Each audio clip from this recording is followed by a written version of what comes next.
I know what the fuck's a bull. Marcus 1225 numbers after the name.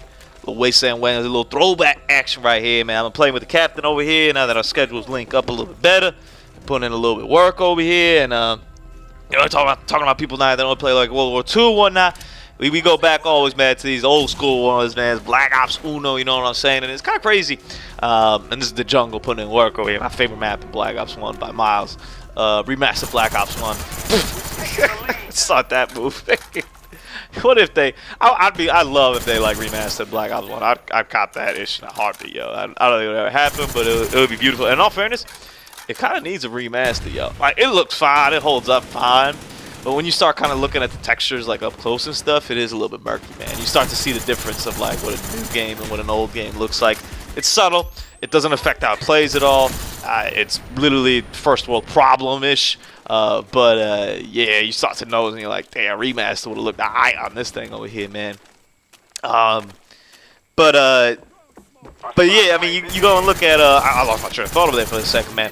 You go and look at what makes like this game still kind of stand out, and this game still like fun and entertaining, and why people are still kind of coming back to it, man. Is just the smoothness of it, man, and the power behind it. Like when you use this for Moss and you use like Galil and stuff, like you really feel some oomph behind like these weapons, man, that I don't necessarily feel. Like I feel a little bit in the bar, but that's like kind of it. Like everything else, I'm more just praying that like somebody dies than not.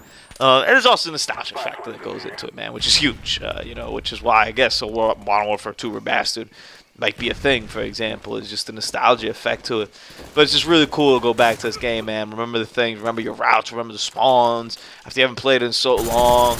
And it's pretty cool because you'll run into two types of people. The ones that are not good, like there's still people that are like level 2, 3, 5, like just starting, which I would love to know what happens. Like what... Like if you're like level 4 right now in Black Ops 1, like what happens? My only thought is, it's a kid, and he said he wanted to play Call of Duty, and his like mom went to GameStop and just picked up a game that said Call of Duty on it. Not really necessarily caring about like whether it was the new or the old one, but she was like, oh, this Call of Duty's $10. I'll pick up this Call of Duty. He'll be alright. That's my only explanation as to how like someone's like level 4 in this game right now. Like, how are you not playing the newest one? If you're gonna start playing like Call of Duty, like, and why would you go back to Black Ops 1? Like, to me, it's just kind of like random. So I'd love to know those circumstances. Maybe one of these days I'll hop on the headset and talk to one of these people and be like, "Yo, what's good, man? Black Ops 1, huh? Like, level 10. All right, I feel you. Cool." I don't know. We'll see what they say. I don't know necessarily what could account for those kind of circumstances. And then you get the old heads, the Master Prestiges, level like 5,000. I guess at this point they tapped you out when you got to, I think it was 55. They tapped you out. And that's where kind of like the captain and I come in, and also where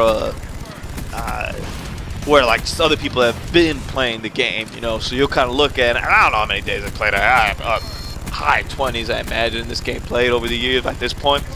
But you'll get like cats that like had like 79 games played, and you're like, damn! So it's got two ends of the spectrum here when you go to a random TDM match. You could either annihilate people like it's happening in this game, for example, that maybe aren't that great, or you can run into some like pros, some like dudes that are just like been housing people and putting in work for like 8 years at this point, and you're like, oh, like hold up, like I gotta like actually put in work over here, man. And I like both of them. I like both the circumstances. I honestly prefer the latter. I prefer the challenge. I've always has. I always will. And to like kind of experience that and see that is pretty cool.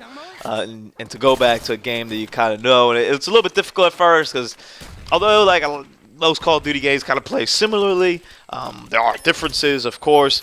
And there's differences of how I play. Like, I'm sure if you look at this video now, me in the jungle, versus other videos of me playing in the jungle, you'll notice that I am moving a lot more now than I was back in the day, because I move a lot more now in modern Call of Duty games because I feel it's more rewarding to move more in modern Call of Duty games.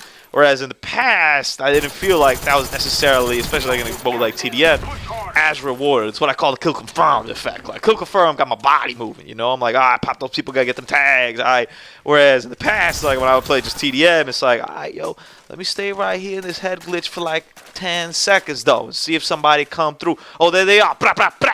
You know, so I play it differently, which is cool, man. It really gives you a different experience going back and even playing a game that you know and love, but you play differently now, and that's like pretty tight, man. It's something a little bit magical about that kind of experience and the kind of feels that generates in you. The going back and doing something that you used to do very good in a different way and still doing very good at it, you know what I'm saying? It's also, I think, needed with the game, because you'll notice like people aren't running the same kind of routes or patterns that they were. Some they are in like the jungle maybe, but like I've killed more people in this river, in this stream, in the jungle, in this match than I may have in several months of playing Black Ops, man. This used to be Rock Village, period. Very rarely would anyone come through this like part over here. Now, people just wandering all through over here willy-nilly over here, just like spawn, trying to shoot, snipe, and do all this crazy stuff. Also, by the way, one little quick note I gotta throw in about Black Ops, man. Yo, the crossbow is so nice. Yo, I fucks with the crossbow heavy. Yo, I need a crossbow in my life, yo. I need, not in my real life. Hey, you know, it wouldn't hurt my real life either. You never know when you might need a crossbow. But I need a crossbow in World War II or something like that, man, because that was a game changer. Even though I guess it'd be ridiculous to have a crossbow in World War II, but like that crossbow here, like the kind of stuff you could do with the crossbow, man. Woo! First off, it just looks nice, and secondly, it's actually genuinely useful to have that as a secondary, man. You pretty much get like 2 or 3 like just explosive shots with it, and you aim those things right, you put some serious work.